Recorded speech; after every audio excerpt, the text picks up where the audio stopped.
আমাৰ কাৰ্যালয়ত উপস্থিত আছে AICC সম্পাদক মনোজ চৌহান ডাঙৰীয়া, বিধায়িকা নন্দিতা দাস ডাঙৰীয়ানী আৰু প্ৰদেশ কংগ্ৰেছৰ অসমবাসী ৰাইজলৈ দুৰ্গা পূজাৰ মৃত্যুৰ তদন্ত লৈ ইমান হেমাহি কিয় কৰি আছে?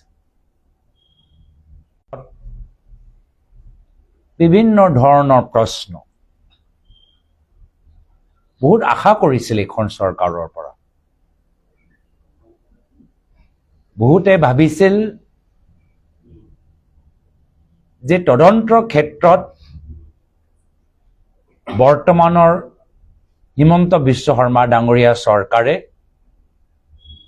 তৎপৰতা দেখাব, গুৰুত্ব দিয়াটো দেখাব। কিন্তু যি ধৰণৰ বাতৰি আমি পাইছোঁ, যি ধৰণৰ কথা আমি মুখ্যমন্ত্ৰীৰ পৰা শুনিছোঁ, এনেকুৱা যেন লাগে যে এখন চৰকাৰে তথ্যবোৰ লুকাবলৈ বিচাৰে। তদন্তটো এটা বেলেগ ফালে ঠেলি দিবলৈ বিচাৰে। আজি মানুহৰ মনত এটাহে প্ৰশ্ন যে হিমন্ত বিশ্ব শৰ্মা ডাঙৰীয়াই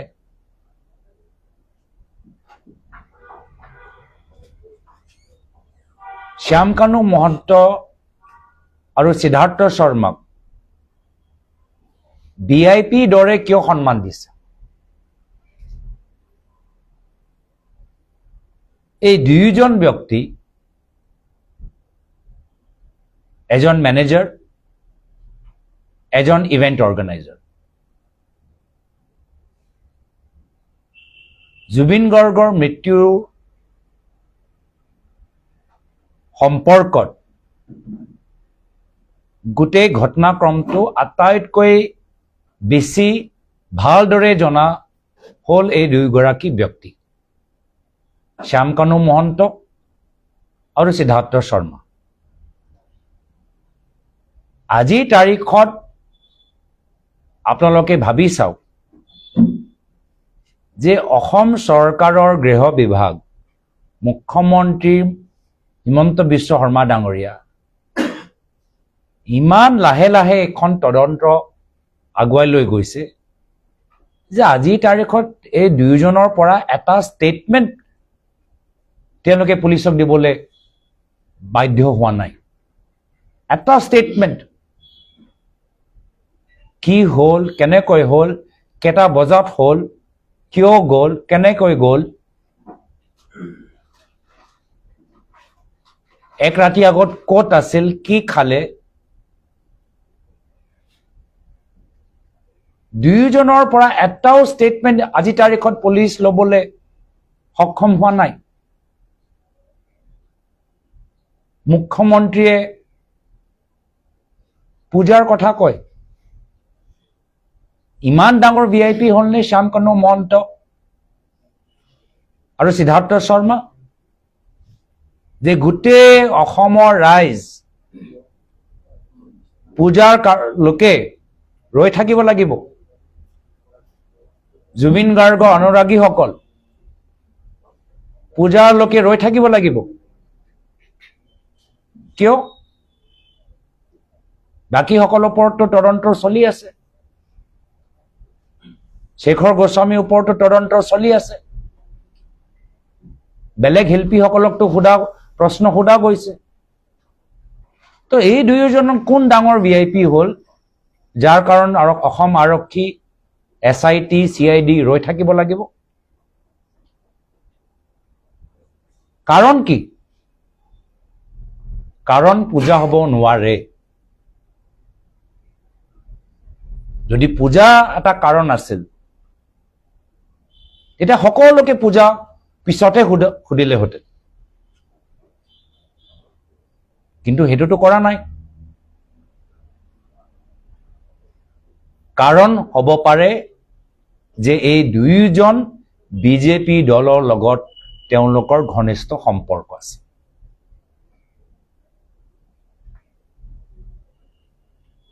সিদ্ধাৰ্থ শৰ্মাৰ যোৰহাটৰ বিজেপি নেতাসকলৰ লগত ঘনিষ্ঠ সম্পৰ্ক। বাতৰি যদিও ওলাইছে যে তেওঁ বিজেপি দলৰ যুৱ মৰ্চাৰ সাংস্কৃতিক বিভাগৰ সদস্য হৈ আছে, তথাপিও যদি আপোনালোকে অলপ ভিতৰত তদন্ত কৰে যে কেনেদৰে যোৰহাটৰ বিজেপি দলৰ নেতাসকল কিমান আগৰ পৰাই সিদ্ধাৰ্থ শৰ্মাৰ লগত এটা সম্পৰ্কৰ সৃষ্টি কৰি জুবিন গাৰ্গক কেনেদৰে নিজৰ ৰাজনৈতিক লাভৰ বাবে ব্যৱহাৰ কৰিব পৰা যায়, আগৰ পৰাই এটা ষড়যন্ত্ৰ চলি আছে।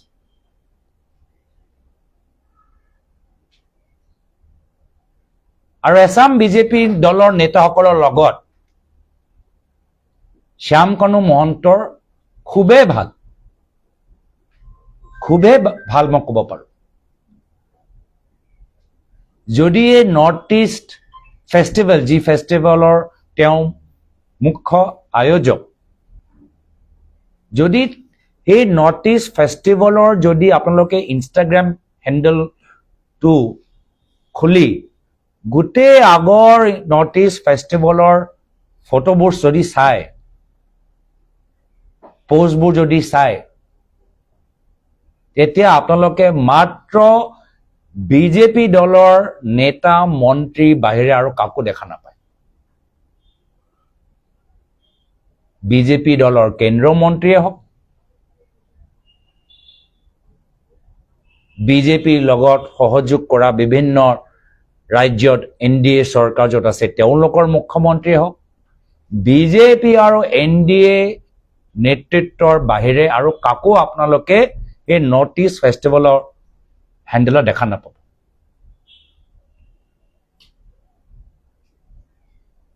তো এছাম, দিল্লী আৰু দিছপুৰ বিজেপি নেতাসকলৰ লগত শ্যামকানু মহন্ত খুবেই ভাল, আৰু কিছু বিশেষ যোৰহাটৰ বিজেপি দলৰ নেতাসকলৰ লগত সিদ্ধাৰ্থ শৰ্মা যথেষ্ট ভাল, যাৰ ফলত অসম আৰক্ষী আমি পূজাৰ লৈকে আমি বাট চাই আছো যে কেতিয়া আহিব। বৰ্তমান চৰকাৰ, যি চৰকাৰ ডাবল ইঞ্জিনৰ কথা কয়, আজিলৈকে আমাক ক'ব পৰা নাই যে সিদ্ধাৰ্থ শৰ্মা, শ্যামকানু মহন্ত আছে ক'ত। ছিংগাপুৰত আছে, লণ্ডনত আছে, দিল্লীত আছে, বম্বেত আছে, চেন্নাইত আছেনো ক'ত, ক'বই পৰা নাই। তাৰ বাহিৰে একদম VIP দৰে তেওঁক অনুৰোধ কৰাহে গৈছে যে 6 অক্টোবৰ আগত আহিবা দেই। আৰে, তেখেতৰ সুবিধা মতে অসম আৰক্ষী আগবাঢ়িব নেকি? ইমান সময় কিয় দিয়া গৈছে? যেতিয়া কোনোবাই ক্ৰাইম কৰে, সময় পালে ক্ৰিমিনেলসকলৰ সুবিধা হয়। মোবাইলৰ পৰা ফটো মোহাৰিব পাৰে, মোবাইলটো পেলাই থৈ আহিব পাৰে, আগৰ এভিডেন্সবোৰ লুকাব পাৰে। তো ক্ৰিমিনেলসকলে বেছি সময় পালে ইহঁতৰে লাভ হয়, পুলিচৰ কেতিয়াবা লাভ হয় নেকি? তদন্ত ক্ষেত্ৰত ইমান সময় দিয়াটো কেতিয়াবা আৰক্ষীসকলক লাভ দিয়ে নেকি? যিসকলে ক্ৰাইম কৰিলে, যিসকলে ভুল কৰিলে, তেওঁলোককে সুবিধা দিয়া গৈছে যেন লাগিছে। কি নিজৰ ষ্টেটমেণ্টটো কেনেকৈ মিলাব পাৰে, লয়াৰৰ পৰা কি ধৰণৰ পৰামৰ্শ ল'ব পাৰে, কাণে কাণে কোন আৰক্ষী, কোন তেওঁলোকে ফোন কৰিছে, কাণে লুকাই লুকাই কোন ডাঙৰ বিজেপি দলৰ নেতাক ফোন কৰিছে, লুকাই লুকাই কোন আৰক্ষীক তেওঁ ফোন কৰি গোটেই পৰামৰ্শটো লৈছে ক'ত লুকাব লাগে এইখিনিহে তেওঁলোকক সুবিধা দিয়া গৈছে আমি বুজি পোৱা নাই যে এই ক্ষেত্ৰত মুখ্যমন্ত্ৰীয়ে কিয় ইমান ইনকম্পিটেন্স দেখাইছে ইমান ইনএফিচিয়েন্সি দেখাইছে আৰু আমাৰ সন্দেহ হৈছে যে হিমন্ত বিশ্ব শৰ্মা ডাঙৰীয়াও নিবিচাৰে যে গোটেইখিনি তথ্যবোৰ ৰাজহুৱা হওক আজিলৈকে আপোনালোকে কওকচোন কোনটো এছআইটিৰ তথ্যবোৰ ৰাজহুৱা হৈছে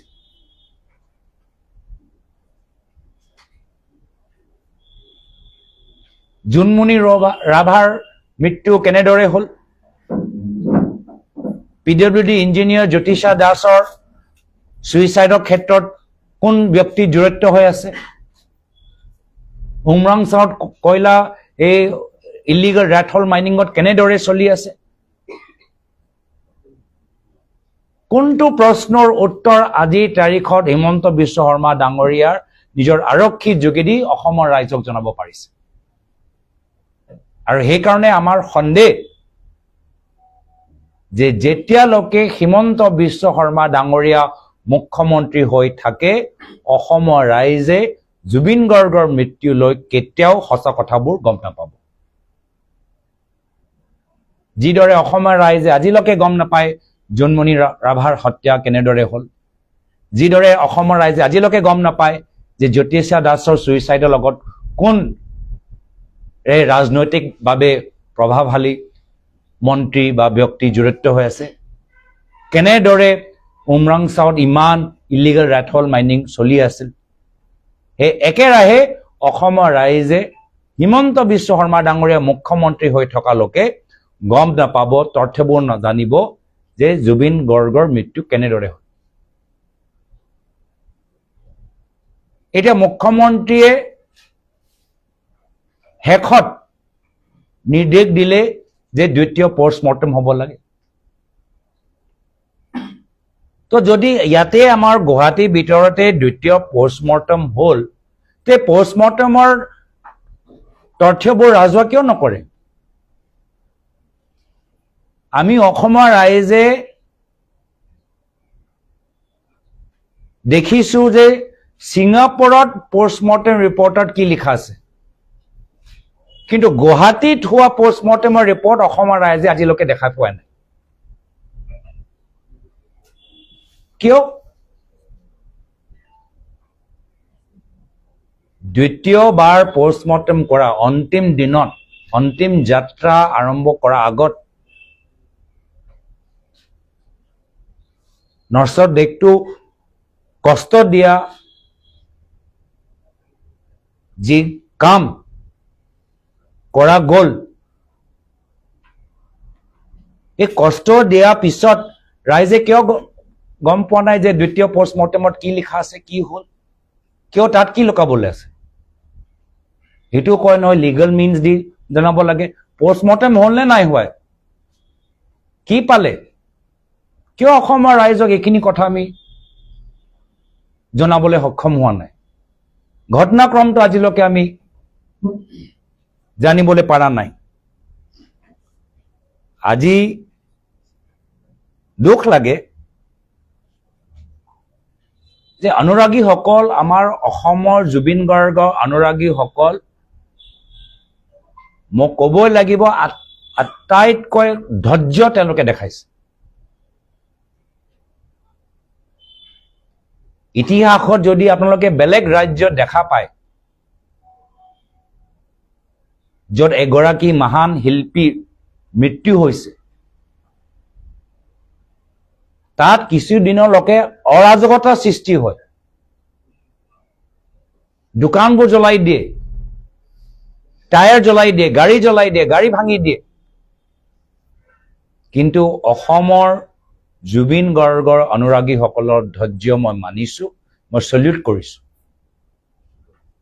কান্দিছে ন্যায় বিচাৰিছে গান গাইছে একগোট হৈছে কিন্তু কেতিয়াও অৰাজকতা সৃষ্টি কৰা নাই খুব ধৈৰ্য সহকাৰে এখন চৰকাৰটো সময় দিছে যে আপোনালোকে উচিত তদন্ত কৰি তথ্যবোৰ ফাদিল কৰক সেই অনুৰাগীসকলক সন্মান কৰাতকৈ হিমন্ত বিশ্ব শৰ্মা ডাঙৰীয়া নিজৰ আৰক্ষী যোগেদি তেওঁলোকক ভয় খুৱাইছে লাঠি চল্লা চলাইছে পিটিছে পুলিচ পঠাইছে আকৌ নেপালৰ লগত তুলনা কৰি তেওঁলোকৰ মাজত বিভ্ৰান্তি সৃষ্টি কৰিবলৈ বিচাৰিছে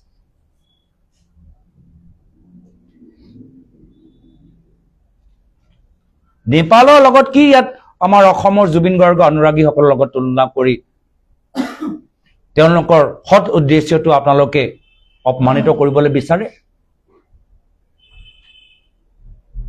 আৰু প্ৰথমবাৰ নহয় বাৰম্বাৰ যেতিয়া জুবিন গাৰ্গ ছিংগাপুৰলৈ যোৱা নাছিল সেই সময়তো মুখ্যমন্ত্ৰী হিমন্ত বিশ্ব শৰ্মা ডাঙৰীয়া এটা সংবাদমেল যোগেদি সেই সময়তো এটা কথা কৈছিল কি অসমৰ ভিতৰতো কিছু মানুহ আছে যি নেপালৰ দৰে জেনজি সমাজৰ যোগেদি অৰাজকতা বিচাৰে আৰু এতিয়া জুবিন গাৰ্গৰ মৃত্যুৰ পিছত একেখিনি কথা কৈ আছে কি উদ্দেশ্য লৈ তেওঁ বাৰম্বাৰ এইখিনি কথা কৈ আছে জুবিন গাৰ্গ জীয়াই থাকোঁতেও এইখিনি কথা ক'লে আৰু জুবিন গাৰ্গৰ মৃত্যুৰ পিছতো এইখিনি কথা কৈ আছে আজিতো তেওঁ জুবিন গাৰ্গৰ অনুৰাগীসকলৰ সম্পৰ্কত এইখিনি কথা কৈ আছে তেতিয়াও কৈ আছিলে নেকি যেতিয়া জুবিন গাৰ্গ আমাৰ মাজত আছিল আমি জানিবলৈ বিচাৰো মুখ্যমন্ত্ৰী কিয় গোটেইখিনি সুবিধা থকা সত্ত্বেও ছিংগাপুৰত ইণ্ডিয়ান এম্বেচি আছে ছিংগাপুৰ চৰকাৰৰ লগত আমাৰ ভাল সম্পৰ্ক কেন্দ্ৰৰ চৰকাৰ ৰাজ্য চৰকাৰ তথাপি আমাক ক'ব পৰা নাই যে এই শ্যামকানু মহন্তৰ যে কোম্পানী বাৰম্বাৰ কেন্দ্ৰৰ চৰকাৰে কিয় সহায় কৰি থাকে কিয় ইমান টকা পইচা দিয়ে বাৰম্বাৰ কেন্দ্ৰীয় মন্ত্ৰীবোৰ কিয় উপস্থিত হৈ থাকে যোৰহাটৰ বিজেপি দলৰ নেতাৰ কাৰ ৰাজনৈতিক স্বাৰ্থৰ কাৰণে তেওঁ সিদ্ধাৰ্থ শৰ্মাৰ লগত ভাল হৈ জুবিন গাৰ্গক নিজৰ ৰাজনৈতিক লাভৰ বাবে ব্যৱহাৰ কৰিবলৈ বিচাৰিছে দ্বিতীয় পোষ্টমৰ্টমটো ফাদিল কৰা নাই পূজাৰ কাৰণে ৰৈ আছো আমি কিবা নাটক চাই আছো নেকি কিবা চিনেমা চাই আছো নেকি যে ৰৈ থাকিব লাগে তো এই ধৰণৰ যে কামবোৰ চলি আছে আমাৰ সন্দেহ যে তেওঁ জুবিন গাৰ্গৰ মৃত্যু লৈ তথ্যবোৰ ৰাজহুৱা হোৱাটো নিবিচাৰে ইনভেষ্টিগেশ্যন জানি বুজি তেওঁ এটা বেলেগ ফালে ঠেলি দিবলৈ বিচাৰে আৰু এই সময়ত অনুৰাগীসকলৰ লগত আমি সকলোৱে আছো যি অনুৰাগীসকল ধৈৰ্য সহকাৰে নিজৰ আবেগ প্ৰকাশ কৰিছে আহা 3 অক্টোবৰৰ পৰা আমি এটা সিদ্ধান্ত লৈছো যে জুবিন গাৰ্গক ন্যায় দিয়ক জাষ্টিছ ফৰ জুবিন গাৰ্গ আমি কেণ্ডেল লাইট মাৰ্চ আমি অসমৰ চুকে কোণে আমি আৰম্ভ কৰিম তেওঁ 6 অক্টোবৰ কাৰণে ৰৈ আছে আমি 3 অক্টোবৰৰ পৰা জুবিন গাৰ্গক ন্যায় দিয়ক কেণ্ডেল লাইট যাত্ৰা অসমৰ চুকে কোণে আমি আৰম্ভ কৰিম আমি জোনমণি ৰাভাৰ দৰে জ্যোতিষা দাস দৰে জুবিন গাৰ্গৰ মৃত্যু ৰহস্য হৈ থাকিবলৈ নিদিওঁ এইখিনি কথা আজি আপোনালোকক এই সংবাদমেল যোগেদি মই জনালো আৰু ইয়াৰ পৰৱৰ্তী সময়ত যদি কিবা প্ৰশ্ন আপোনালোকৰ মনত আছে আমি তাৰ উত্তৰ দিবলৈ চেষ্টা কৰিম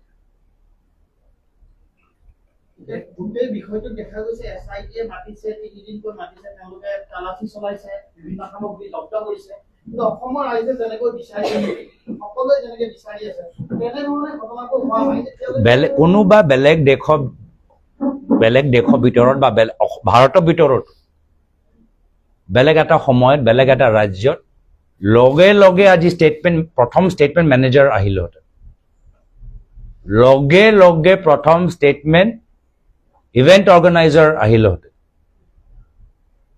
বহুত কথা ওলাইছে যে জুবিন গাৰ্গৰ যোৱা ইচ্ছা নাছিল। কিমান কথা সঁচা মিছা গোটেই ঘটনাক্ৰমটো আজি আমি গম পাই গলোহেঁতেন।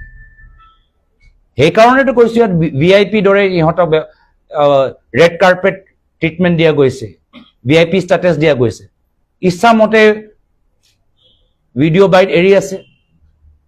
মইতো প্ৰথমবাৰ দেখিছো যে যিসকল মূল ব্যক্তি, যিসকলৰ নামৰ ওপৰত কেছ ফাইল হৈছে, পুলিচক কিবা এটা ষ্টেটমেণ্ট দিয়াৰ আগত আৰামছে সংবাদমেল পাতিছে, ভিডিঅ' ষ্টেটমেণ্ট এৰিছে আৰু আৰক্ষী চাই আছে। আজি মূল ষ্টেটমেণ্ট আজি 6 অক্টোবৰৰ কাৰণে কিয় আমি ৰৈ থাকিব লাগে? যদি দ্বিতীয় পষ্টমৰ্টম কৰিছে কিয় আকৌ ৰৈ থাকিব লাগে? বাৰম্বাৰ নেপালৰ কথা কৈ কোনফালে ঠেলি দিবলৈ বিচাৰে? কিয় অনুৰাগীসকলক আজি এনেধৰণৰ এটা ছবি তেখেতৰ সম্পৰ্কত বনাবলৈ চেষ্টা কৰিছে মুখ্যমন্ত্ৰীয়ে? বহুতৰ আজি পূজাৰ সময়ত মানুহৰ মনবোৰ ভাল নহয়, আৰু সেইকাৰণে মই ভাবিছো যে মানুহৰ মনবোৰ ভাঙি যাব নালাগে। আমি সকলোৱে কষ্টত আছো, কোনো ভালদৰে পূজা উদযাপন কৰিব পৰা নাই। অসমীয়া মানুহ য'তে আছে, অসমৰ ভিতৰত থাকক, অসমৰ বাহিৰত থাকক, ভাৰতৰ ভিতৰত থাকক, ভাৰতৰ বাহিৰত থাকক, অসমৰ মানুহ আজি তেওঁৰ হৃদয়ৰ কান্দন আমি বুজি পাইছো। আৰু সেইকাৰণে আমি জ্যোতিষা দাস, জোনমণি ৰাভাৰ, উমৰাংচাও সেই শ্ৰমিকৰ দৰে জুবিন গাৰ্গৰ মৃত্যু সদায় কাৰণে চিৰকালৰ বাবে ৰহস্য হ'বলৈ আমি নিদিওঁ। জুবিন গাৰ্গক ন্যায় দিব লাগিব। 3 অক্টোবৰৰ পৰা জাষ্টিছ ফৰ জুবিন গাৰ্গ আমাৰ কেণ্ডেল লাইট যাত্ৰা চাৰিওফালে আৰম্ভ। আৰু এটা বিধায়ক ঘটনা আছিলে, তেওঁ ভাৰতীয় জনতা পাৰ্টীৰ যুৱ মৰ্চাৰ তেওঁ ইনচাৰ্জ হিচাপে আছিলে, দায়িত্বত আছিলে, কিন্তু দিলীপ ভট্টাচাৰ্যই কৈছে চিনি নাপাওঁ।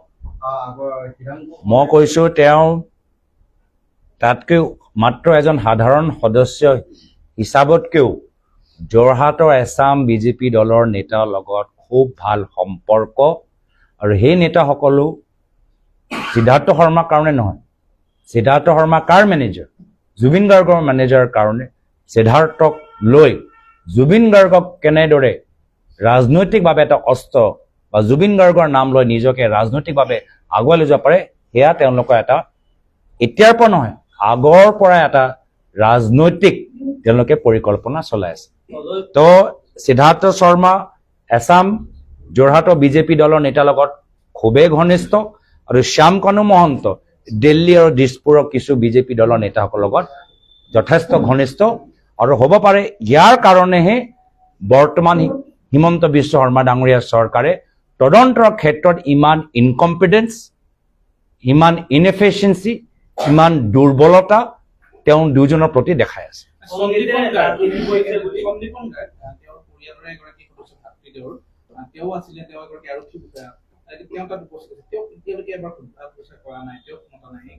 মোৰ দুখ লাগে, অসম আৰক্ষী যদি তেওঁলোকক ফ্ৰী হেণ্ড দি দিয়ে, এদিনৰ ভিতৰতে সকলোকে কেনেকৈ গুৱাহাটীৰ ভিতৰত মাতি তেওঁলোকৰ পৰা তথ্য ওলাব পাৰে অসম আৰক্ষীয়ে চব জানে। অসম আৰক্ষী আলফা চালফাৰ লগত তেওঁলোকে ইনভেষ্টিগেশ্যন কৰিছে। বিভিন্ন উগ্ৰপন্থীসকলৰ ক'ত ক'ত তেওঁলোকৰ ঠিকানা, ক'ত ক'ত আৰ্মছ লুকাই আছে, কাৰ লগত কথা পাতে। অসম আৰক্ষী সাধাৰণ আৰক্ষী নহয়, আটাইতকৈ মানে প্ৰফেচনেলভাৱে এক্সপিৰিয়েঞ্চ লোৱা আৰক্ষী হ'ল আমাৰ অসমৰ আৰক্ষী। মাওবাদীৰ লগত তেওঁলোকে যুঁজিছে, স্মাগলাৰ লগত যুঁজিছে, ফ্ৰী হেণ্ড তেওঁলোকক দিয়া হোৱা নাই। নহ'লে আজি তেওঁক হ'ব পাৰে নেকি কি 6 অক্টোবৰৰ কাৰণে ৰৈ থাকিব? আৰু এটা কথা, হিমন্ত বিশ্ব শৰ্মাই যেটো ফেসবুক লাইভ কৰিছে মুখ্যমন্ত্ৰীয়ে তাত তেওঁ কৈছে এই জুবিন গাৰ্গৰ মৃত্যুটো কংগ্ৰেছ বিজেপি কংগ্ৰেছৰ এজন নেতা আহিছে অজয় ফুকন কংগ্ৰেছী বস্তুবিলাক বেয়া কৰিব বিচাৰিছে এনে ধৰণৰ কথা কৈছে জুবিনৰ মৃত্যুটো ৰাজনীতি হৈছে নেকি জুবিনৰ মৃত্যু তেওঁ মোক সেইটোৱে কৈছো তেওঁ ইনভেষ্টিগেশ্যন এটা বেলেগ ফালে ঠেলি দিছে জুবিন গাৰ্গ জীয়াই থাকোঁতেও তেওঁ কৈছিল যে এছাম মানুহে নেপাল দৰে জেনজি যোগেদি এটা আন্দোলন হোৱাটো বিচাৰে আকৌ পিছত আকৌ এই অনুৰাগীসকলৰ সম্পৰ্কত তেওঁ বিভিন্ন সময়ত এই ধৰণৰ কথা ক'বলৈ ধৰিলে আৰু সিদ্ধাৰ্থ শৰ্মাক ধৰা নাই শ্যামকানু মহন্তক ধৰা নাই ধৰিছে অজয় ফুকনক ধৰিছে আৰু এজন ভিক্টৰ দাসক সেইটোৱে দেখাই দিয়ে আৰু সিদ্ধাৰ্থ শৰ্মাৰ কাৰণে 6 অক্টোবৰ শ্যামকানুৰ কাৰণে 6 অক্টোবৰ কাৰণে আমি ৰৈ থাকিম ভিআইপি হ'ল হিমন্ত বিশ্ব শৰ্মা ডাঙৰীয়াৰ বাবে শ্যামকানু মহন্ত আৰু সিদ্ধাৰ্থ ভিআইপি অজয়ক জেলত পঠাব পাৰে তেওঁলোকৰ কাৰণে ইমান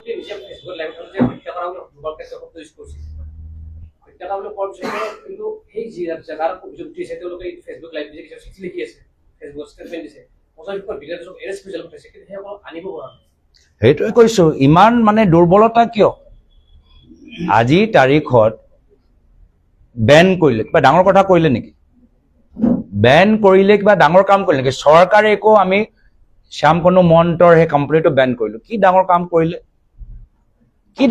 কৰিলে তো সেইকাৰণে আমি লজ্জিত আমি আবেগিক ৰাইজ ক্ষোভিত যদি আজি তাৰিখত ৰাইজক তথ্যবোৰ দিয়া যায় ৰাইজে নিশ্চয় কিছু সান্তনা পাব কিন্তু সদায় ৰাইজৰ ওপৰত বিজেপি দলৰ মুখ্যমন্ত্ৰী হিমন্ত বিশ্ব শৰ্মা ডাঙৰীয়া নিজৰ দায়িত্ব লোৱাতকৈ সদায় ৰাইজৰ ওপৰত দাগ লগাবলৈ বিচাৰে এইকেইটা কংগ্ৰেছী এইকেইটা জেনজি এইকেইটা নেপাল দৰে তোমাৰ গৃহ বিভাগ আপোনালোকৰ পুলিচ আপোনালোকৰ দুৰ্বলতাৰ বাবেহে এইখিনি হৈছে যদি আজি তেওঁ নিজৰ কথাৰ দৰে লাইভটো ঠিকে কৰি আছে কথাবোৰতো ঠিকে কৈ আছে কিন্তু কথা আৰু কামৰ মাজত যে ইমান পাৰ্থক্য সমস্যাটো তাতেই কথা ৰাখিব পৰা নাই যি ধৰণৰ কথা কেমেৰা সন্মুখত কয় যি ধৰণৰ কথা ফেচবুক লাইভত কয় এই কথাটো কথাতে থাকি গ'ল কামত আমি দেখা পোৱা নাই কামত অজয় ফুকন ভিক্টৰ দাস আৰু সেই দুইজন আৰামছে ভিআইপিত ক'ত আছে ট্ৰেইনিং লৈছে ব্ৰিফিং লৈছে নিজৰ নিজৰ হাতত ইলেক্ট্ৰনিক এভিডেন্সো নাই কাৰ লগত কথা পাতিছে কাক জনাইছিলে কেইটা বজাত জনাইছিল আগতে SMS কি আছিলে একোৱে নাজানো আমি তো সেইকাৰণে তেওঁৰ উদ্দেশ্যটো হ'ল জোনমণি ৰাভাৰ দৰে জ্যোতিষা দাসৰ দৰে আমিও কেতিয়াও যে ক'ব নোৱাৰো যে জুবিন গাৰ্গৰ মৃত্যু কেনেদৰে হ'ল এই প্ৰশ্নটো প্ৰশ্ন হৈ থাকক এইটো তেওঁলোকৰ উদ্দেশ্যটো এনএছএৰ অধীনত গ্ৰেপ্তাৰ কৰা হ'ল ভিক্টৰ আৰু অজয় ফুকনক ৰাষ্ট্ৰীয় নিৰাপত্তাৰ কিমান মানে লজ্জাজনক কথা ধৰিব কাক লাগে ধৰিছে কাক সুধিব কাক লাগে সুধিছে কাক প্ৰথম দিনৰ পৰাই মই কৈছিলোঁ ইয়াৰ আগতেও কৈছোঁ যে এইখন চৰকাৰৰ যি ধৰণৰ কাম আমি ভালদৰে গ্ৰহণ কৰিব পৰা নাই কিন্তু আৱেগিক সময়ত আমি সব কথা আমি দাঙি ধৰিবলৈ নিবিচাৰোঁ আৰু সেইকাৰণে আজি আমি এতিয়াও আমি সময় দিছোঁ যে কামখিনি শুদ্ধ কৰক ৰাইজক ন্যায় দিয়ক জুবিন গাৰ্গক ন্যায় দিয়ক জাষ্টিছ ফৰ জুবিন গাৰ্গ ধন্যবাদ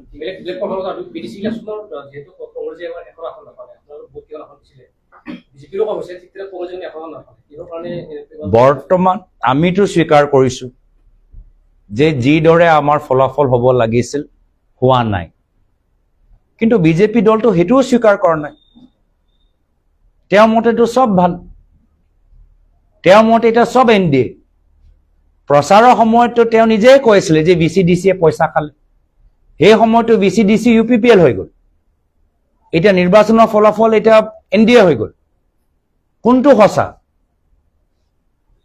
যদি UPPL ও NDA BJP ও NDA তেতিয়া BPF ও NDA কিন্তু সেই নিৰ্বাচনী প্ৰচাৰৰ সময়ত VCDC যে পইচা খালে মাটি ল'বলেও মাটি পট্টা ল'লে পইচা দিব লাগে তাৰ মানে তেওঁ NDA কথা কৈ আছিল আৰু আপোনালোকে আমাৰ যিমানবোৰ আমাৰ প্ৰচাৰবোৰ চাব আমি যিমানবাৰ আমি গৈছো আমি প্ৰচাৰ কৰিছো আমাৰ 99% প্ৰচাৰ বিজেপি দলৰ সম্পৰ্ক 99% আমি বিজেপি দলটোকে আমি নিজৰ নিৰ্বাচনী প্ৰচাৰত সমালোচনা কৰো আৰু তাৰে প্ৰভাৱ আমি বিজেপি দলৰ সিটৰ সংখ্যা ভিতৰত দেখা পালো যে মানুহে আমাৰ প্ৰচাৰ গ্ৰহণ কৰিলে সেই কাৰণে বিজেপিক নিদিলে কিন্তু যেহেতু আমি দেৰিকে সংগঠনৰ কাম আৰম্ভ কৰিছো আমাৰ প্ৰচাৰ দৰেহে তেওঁলোকে ভোটটো দিলে ভোটটো আমাৰ সংগঠনটো আমি ইমান আগৰ পৰা আৰম্ভ নকৰাৰ কাৰণে আমাৰ নহয় BPF দলটো দিলে আমি BPF শুভেচ্ছা দিছো কিন্তু আজি তাৰিখত তেওঁলোকৰটো এখন ভাৰিবহে লাগিছিল তেওঁ UPPL গালি পাৰিছিলে প্ৰমোদ বৰা পাৰা নাই কৈ আছিল কেন্দ্ৰ তেওঁলোকৰ চৰকাৰ ৰাজ্য তেওঁলোকৰ চৰকাৰ তেওঁ প্ৰাক্তন মুখ্যমন্ত্ৰী সৰ্বানন্দ সোণোৱাল ডাঙৰীয়াতকৈ তেওঁ বেছি বেয়া পাৰফৰ্মেন্স প্ৰাক্তন মুখ্যমন্ত্ৰী সৰ্বানন্দ সোণোৱাল ডাঙৰীয়া 2020 চনত বিজেপিয়ে 8টা বা 9টা পাইছিল 9টা পাইছিল আৰু হিমন্ত বিশ্ব শৰ্মা ডাঙৰীয়া 5টাত লৈ আনিলে ডাঙৰ ডাঙৰ তেওঁ নিজৰ একদম ভাল ভাল সুসম্পৰ্ক থকা মন্ত্ৰীখিনিক দায়িত্ব দিয়া নাই কোনবা উদালগুৰি দায়িত্ব দিলে কোনবাজনক তামুলপুৰ দায়িত্ব দিলে আৰু ইমান লজ্জাজনক কথা দুখ লাগে দেই ক'বলৈ নাপায় আমি 19 তাৰিখে আমি গম পালো যে 19 তাৰিখ আছিল না 19 তাৰিখে আমি গম পালো আমি লগে লগে আহা 3 দিনৰ কাৰণে আমি মিটিং আমি বাতিল কৰিলো লগে লগে নিৰ্বাচনী প্ৰচাৰ নহয় সমগ্ৰ অসমৰ সাংগঠনিক কাম দলীয় কাম আমি 3 দিনৰ কাৰণে বাতিল কৰিলো আৰু এওঁলোকে 20 তাৰিখে বিজেপি দলৰ সভাপতি নিজে এটা যোগদান কাৰ্যসূচী নিজে অংশগ্ৰহণ কৰিছে যি সময়ত মানুহে আবেগিক হৈ দোকান বন্ধ কৰিলে অফিচ যোৱা বন্ধ কৰিলে ঘৰৰ পৰা ওলাব নোৱাৰিলে তেওঁলোকৰ ইমানেই স্বাৰ্থ যে সেই সময়টো বিজেপি দলৰ সভাপতি যোগদান কাৰ্যসূচী চলাইলে আমিতো এয়াৰপৰ্টত আহি গলো গোটেই ৰাতি আমি এয়াৰপৰ্টত থাকিলো সকলোৱে দেখিছে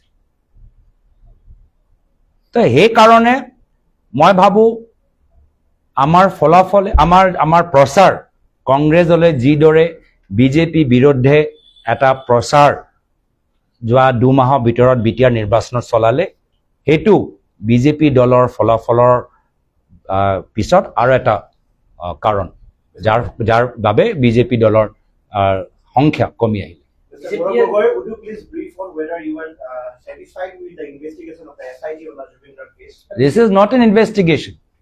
This is a cover-up which is going on. Otherwise, the two people who are main people who are accused, the management and the event organizer, named by the Chief Minister himself, they are being given vacation time. They have yet to be interrogated by the state police. The Chief Minister on camera is saying that due to puja, he is not calling them. Why are they being treated like VIP? Is it because one, the manager of Zubin Garg has very close ties to the BJP leaders in Jorhat? Or is it because the event organizer, Shyam Kanu Mohanta, has very close ties with BJP leaders in Delhi and Dispur? If you just dig a bit deeper, you would realize that Zubin Garg's manager was in close touch with Jorhat BJP leaders who were using the manager to get close to Zubin Garg, and through Zubin Garg they wanted to get political mileage. And the other Shyamkanu Mohanto, if you look at the past events of this Northeast Festival, besides NDA chief ministers and BJP central ministers, you will not see any other representation from any other party. And is that the reason why the investigation is going in the opposite trend, is going in the reverse gear?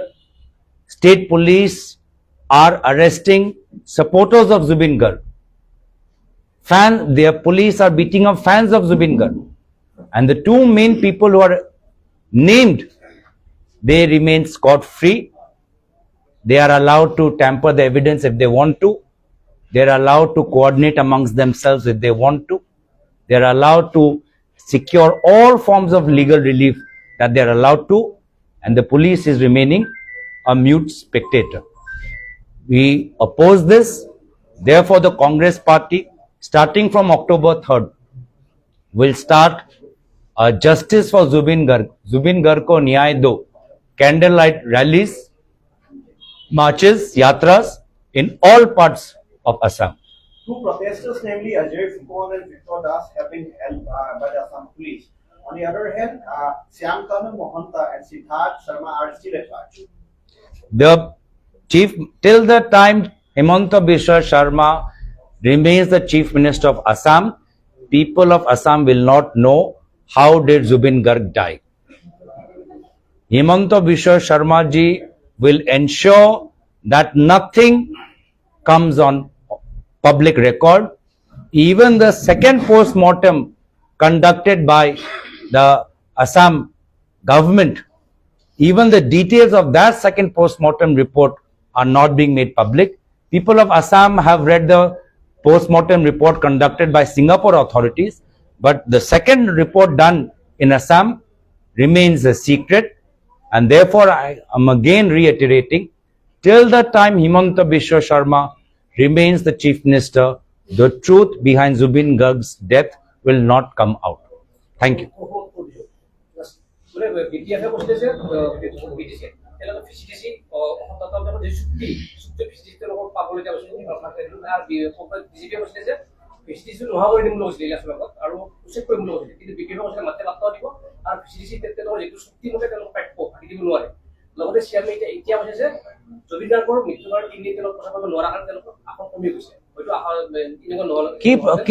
কি প্ৰচাৰ নকৰিলে? 20 তাৰিখটো তেওঁলোকৰ ৰাজ্য সভাপতিয়ে ফিল্ডত আছিলে, কি প্ৰচাৰ নকৰিলে? মন্ত্ৰীবোৰতো তাতে আছিলে। শেষত কি কাম কৰে হিমন্ত বিশ্ব শৰ্মা ডাঙৰীয়াৰ ঘনিষ্ঠ মন্ত্ৰীসকল আমি নাজানো নেকি? মই পুনৰবাৰ কৈছো যে তেওঁৰ বিফলতা আৰু তেওঁৰ ভস্মচুৰ আচৰণ, যাকে লৈ তাকে ধ্বংস কৰে। প্ৰথমে অগপক ধ্বংস কৰিলে, এতিয়া UPPLক ধ্বংস কৰিলে। মোৰ বিনম্ৰ অনুৰোধ হাগ্ৰামা মহিলাৰী ডাঙৰীয়া প্ৰতি, সাৱধান হৈ থাকক।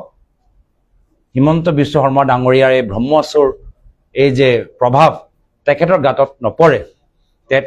নপৰে, এইটো মোৰ ফালৰ পৰা অনুৰোধ থাকিল। আৰু মই জানো তেওঁ খুব ৰাজনৈতিকভাৱে অভিজ্ঞ, কেনেদৰে দলটো নেতৃত্ব দিব লাগে তেওঁ ভালদৰে জানে।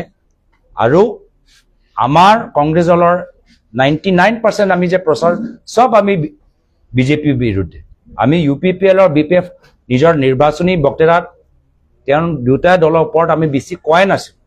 বিশেষ আমি বিজেপি দল লৈহে আমি এটেক কৰিছিলোঁ বা ৰাজনৈতিকভাৱে সমালোচনা কৰিছিলোঁ। আৰু তাৰো কিছু অংশ প্ৰভাৱ বৰ্তমানৰ ফলাফলত বিজেপি দলৰ যে কমি গ'ল, সৰ্বানন্দ সোণোৱাল ডাঙৰীয়াৰ দিনত